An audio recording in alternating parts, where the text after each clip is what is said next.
Halo semuanya, selamat datang di Royan Auto Channel. Nissan Kicks e-Power.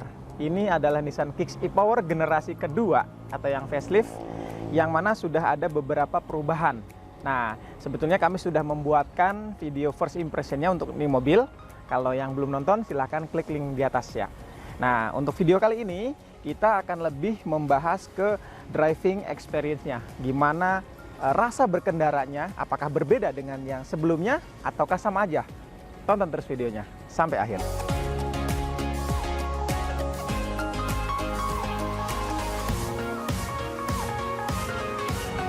Oke, sedikit mengulas beberapa perbedaan yang ada di Nissan Kicks terbaru ini dengan yang sebelumnya.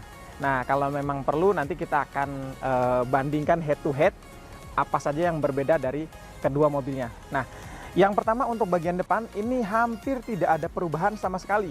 Dari mulai grillnya tetap sama, lampu-lampunya juga tetap sama.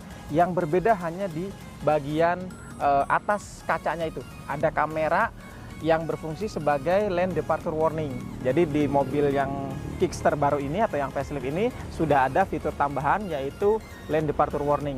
Nanti kita akan jelaskan pada saat di jalan. Nah, kemudian perubahan keduanya adalah di sektor powertrain. Saya buka dulu kap mesinnya.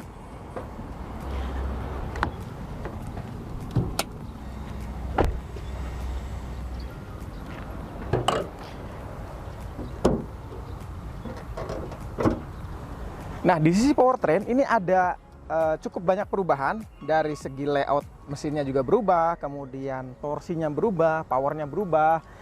Yang sebelumnya torsinya itu di 260 Nm. Nah, yang saat ini, yang terbaru ini atau yang facelift ini itu naik 2 Nm, 20 Nm maksud kami. Jadi 280 Nm untuk torsinya. Powernya juga naik. Yang awalnya 129 PS menjadi 136 PS. Seperti itu. Jadi dari power dan torsinya juga naik. Nah, dari layoutnya juga berubah. Yang sebelumnya ini inverternya tuh datar, tinggi gitu ya, besar. Nah, ini sekarang lebih kecil, lebih compact. Nah, seiring dengan kenaikan torsi dan powernya tadi, ternyata si baterainya Nissan Kicks ini juga diperbesar. Yang awalnya itu hanya 1,57 kW saja. Namun yang terbaru ini, yang facelift ini 2,06 kW. Jadi sekitar setengah kilowatt lah naiknya. Tapi apakah itu akan merubah signifikan rasa berkendaranya si Nissan Kicks ini? Kita akan coba nanti pada saat jalan. Nah, ini yang berubah dari sisi ruang mesin. Apalagi yang berubah? Yang berubah dari sisi eksterior yaitu bagian belakang. Apa perbedaan di bagian belakang? Nah, yang di belakang itu hanya perbedaan pada reflektornya. Jadi pada pintu bagasi itu ada reflektor yang menyambungkan antara lampu sebelah kanan ke lampu sebelah kiri. Itu bagian belakang. Nah, seperti ini nih. Jadi ada reflektor, ini hanya reflektor saja ya. Jadi tidak ada lampunya pada saat kita ngerem ataupun kita menghidupkan lampu senjat. Nah, lalu yang berubah lagi adalah di bagian interior. Kita bahas di bagian interior. Oke. Nah, kita hidupin dulu biar nggak panas. Nah, untuk perubahan berikutnya untuk di bagian sisi kabin adalah di center console-nya ini. Nah, center console-nya yang sebelumnya untuk selektor pemindah gigi lah ya. Sebetulnya sih bukan pemindah gigi karena nggak ada giginya. Selektor pemindah transmisinya ini berbentuk seperti tiang biasa, seperti layaknya mobil Matic biasa. Namun yang saat ini lebih futuristik lagi. Jadi bentuknya agak mengotak, memanjang gitu ya. Nah, kalau yang sebelumnya geser ke kanan belakang untuk D, kemudian kanan ke depan untuk R. Nah, kalau sekarang hanya maju mundur aja. Kalau mau drive tinggal ke belakang, kalau mau R, nah ini di sebelah kanan sini ada tombol, jadi kita tekan tombolnya ke depan untuk mundur, seperti itu. Nah, parkingnya kita tekan tombol yang di atasnya ini. Kemudian untuk perubahan berikutnya adalah posisi dari tuas parking brake-nya atau switch parking brake-nya. Nah, jadi sebelumnya tuh ada di belakang sini, sekarang pindah ke depan, gitu. Nah, ininya juga full black. Sebelumnya kan ada biru-birunya tuh, ada warna birunya di tombol, kemudian di sisi selektor itu juga ada warna birunya. Tapi yang terbaru ini tidak ada seperti itu. Kemudian armrest ini juga berubah agak sedikit lebih panjang. Yang sebelumnya tuh pendek banget. Nah, sekarang agak panjang. Jadi kalau kita mau nyetir sambil senderan itu masih lebih nyaman yang terbaru ini. Seperti itu. Untuk yang lain itu tidak ada perubahan. Oh ya, satu lagi ini untuk head unitnya. Yang sebelumnya hanya bisa Apple CarPlay saja. Namun untuk yang generasi terbaru ini, yang facelift ini sudah bisa terkoneksi dengan Android Auto. Tapi harus memang masih menggunakan kabel. Jadi kita colok di sini kabelnya, baru bisa terkoneksi dengan Android Auto. Gitu. Yang lain-lain masih tetap sama. Setirnya juga masih sama. Modelnya sudah bisa teleskopik juga. Teleskopiknya cukup jauh. Sudah bisa tilt dan teleskopik. Nah, yang agak sedikit berbeda lagi adalah di MID. Pada saat dia startup itu dia ada animasi mobil berputar, dan kondisinya kalau kita nginjek rem itu lampu remnya yang ada di MID itu juga menyala. Menurut saya itu keren sih, walaupun itu hanya detailnya simple gitu ya, nggak begitu berefek bagi performa seperti itu. Kemudian untuk driving mode itu sebelumnya ada 3, yaitu Eco, normal, dan Smart S. Nah, yang sekarang itu tetap 3 juga, tapi yang Smart itu berubah menjadi Sport. Seperti itu. Itu yang terlihat perubahan di MID. Seperti itu. Kalau yang lain-lain dari joknya masih tetap sama. Kemudian juga untuk geser maju mundur, reclining juga masih tetap sama, belum menggunakan elektrik, masih manual. Untuk power window juga masih tetap menggunakan yang sama seperti generasi sebelumnya, yang auto hanya di sisi driver saja. Yang lainnya masih tetap manual. Gitu. Udah nggak sabar pengen ngerasain gimana rasa berkendaranya ini mobil. Jadi let's go, kita jalan.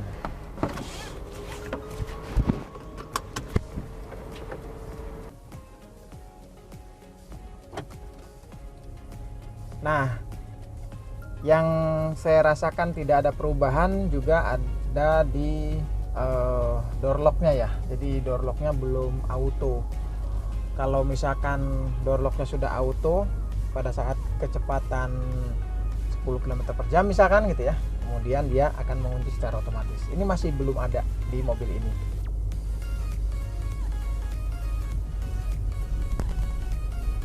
Nah, wah, di luar panas banget, luar biasa nih, keringetan. Nah, putar balik dulu. Jadi perubahannya baik di eksterior maupun di interior memang minim sekali. Cuma kita mau merasakan gimana perubahan dari tenaganya. Torsinya naik. Tadi torsinya awalnya itu 260 menjadi 280. Kemudian powernya dari 129 PS menjadi 136 PS. Harusnya sih lebih ngejambak lagi nih tenaganya. Gitu. Dan juga untuk si mesinnya itu akan lebih jarang hidup, harusnya ya, harusnya. Kita cobain. Wow, akselerasinya luar biasa, momen. Gila sih nih. Ini pakai Eco nih, belum pakai yang normal. Coba nanti kita pakai yang normal ya, pakai yang normal. Terus nanti kita cobain pakai yang Sport juga. Kita cobain. Tapi kalau pas waktu di kickdown itu masih tetap sama sih. Jadi mesinnya hidup langsung putarannya agak tinggi. Sekitar di 4000-an kali ya RPM-nya. Biar ngisinya cepet, jadi dia RPM-nya juga ditinggiin. Itu pakai yang normal tadi. Nah, ini agak sepi nih jalannya. Kita coba pakai yang Sport. Oke. Wow, men. Gila, nyampe 100-nya cepet banget. Gila. Emang kenaikan torsi dan powernya itu nggak bohong sih. Gila, memang ngerasain mobil listrik, tapi nggak perlu khawatir kehabisan daya di tengah jalan. Good job sih Nissan. Kemarin lihat video review juga dari Grip Auto kalau nggak salah. Saya baca komen-komennya itu baik. Sama amat sangat baik. Jadi pada saat dilihat di komentarnya itu Nissan Kicks sudah oke, di upgrade lagi jadi tambah oke lagi. Itu memang betul-betul nice. Di Nissan Kicks yang baru ini juga karena ada tambahan fitur gitu ya, lane departure warning. Jadi harusnya sih lebih aman kalau kita bepergian jauh gitu ya. Ada driver attention alert-nya.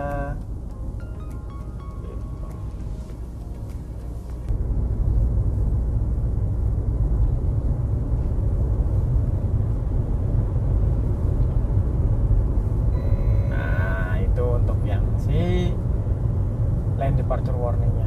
Jadi kalau misalkan yang suka zigzag tuh, yang suka motong-motong jalur orang, pasti dikasih tahu sama dia.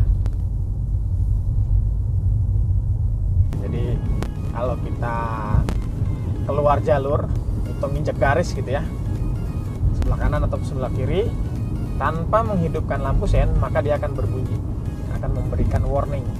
Setirnya juga kerasa getar. Nah, di setir itu kerasa getar. Jadi untuk menjaga agar si driver itu betul-betul memposisikan kendaraan tepat di jalur yang benar, seperti itu. Kita cobain lagi ya. Jadi minimal 70 km per jam. Nah, dia di setir itu udah gerak, getar ya. Nah, jadi kameranya itu ada persis di atas spion tengah. Nah, itu di atas itu kameranya ya, untuk yang melihat marka jalan seperti itu.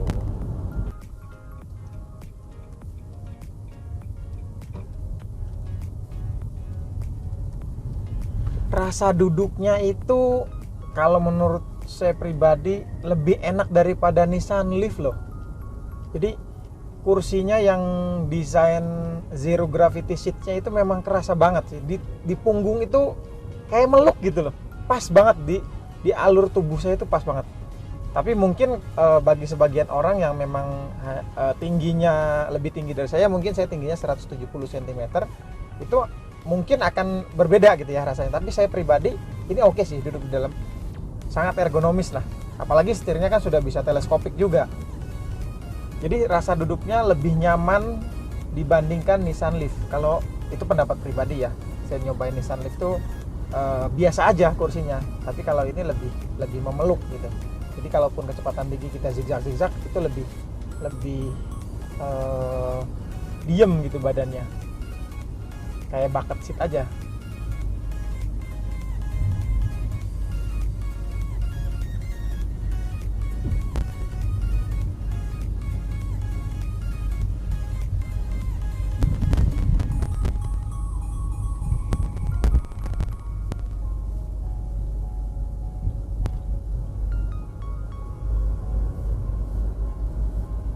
Ternyata bener nih.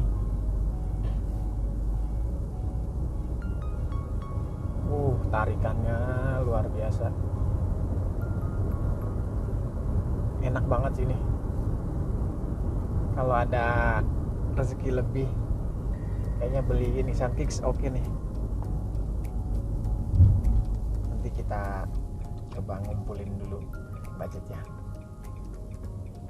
Siapa tahu nanti kalau sudah terkumpul budgetnya, sudah ada facelift lagi, sudah ada lane following assist misalkan, kemudian electric seat misalkan. Nah, semoga aja kan lebih oke lagi tuh kalau. Nah, ini saya coba cruising di sekitar 40 km per jam nih.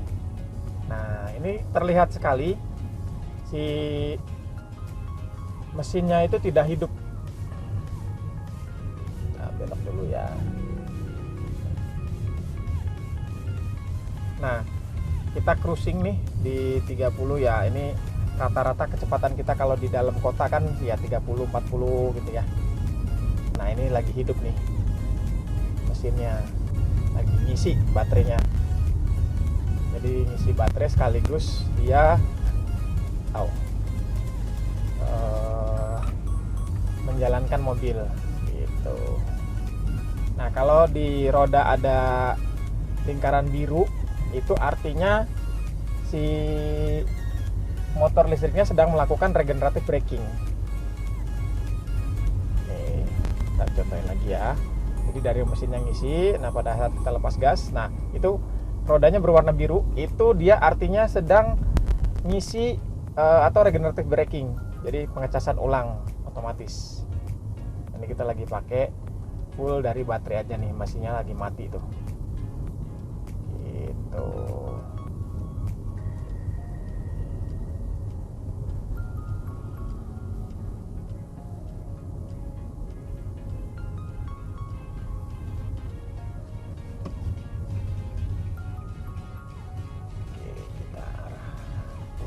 Dulu.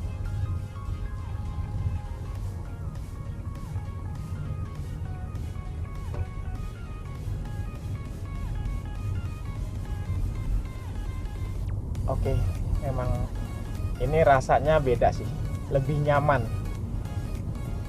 Chris, memang yang kita rasain ini lebih nyaman dari yang generasi sebelumnya. Kemudian juga torsinya lebih kerasa, lebih ngejambak lagi, powernya naik, torsinya juga naik. Mesinnya lebih jarang hidup gitu ya, ketimbang yang generasi sebelumnya. Jadi worth it kah dengan harga 500 jutaan itu? Ya menurut saya worth it saja. Karena dengan teknologi yang ditawarkan gitu ya, sensasi berkendaranya mobil listrik, tapi kita juga tidak dikhawatirkan untuk kehabisan baterai pada saat kita perjalanan jauh, terutama kalau ke orang-orang yang suka mudik. Itu kan kalau Trans Jawa, wah luar biasa, jauh banget itu gitu. Jadi mungkin segitu aja. Thank you yang udah nonton.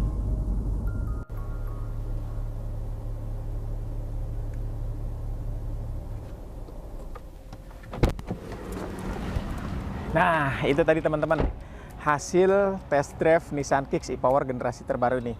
Jadi kesimpulannya saya sih kalau bisa dibilang nyaman, lebih nyaman. Kemudian juga mesinnya lebih jarang hidup dengan adanya tambahan fitur lane departure warning. Oh ya, harganya sekarang naik juga tuh dari 48 sekian ya, 480 juta something, sekarang menjadi 500 kecil, 507 kalau saya tidak salah. Itu masih worth it sih. Dengan teknologi yang diberikan, rasa berkendaranya memang rasa berkendara mobil listrik gitu ya. Cuman kita nggak perlu khawatir kehabisan baterai di tengah jalan. Jadi selama masih ada yang jual BBM, ya udah kemana aja kita tinggal jalan gitu ya. Segitu aja review Nissan Kicks e-Power generasi kedua atau yang facelift. Kalau ada yang ingin disampaikan, silahkan masukkan di kolom komentar. Jangan lupa like, subscribe, dan nyalakan tombol loncengnya. Nah, nanti di video berikutnya kami akan buatkan komparasi antara Nissan Kicks yang generasi pertama dengan yang generasi kedua. Jadi kita bikin perbandingan head to head. Thank you yang udah nonton. Jangan lupa like, subscribe, dan nyalakan tombol loncengnya. Dan juga share video ini ke rekan-rekan di seluruh media sosial yang Anda miliki. Sekali lagi thank you yang udah nonton. Bye-bye.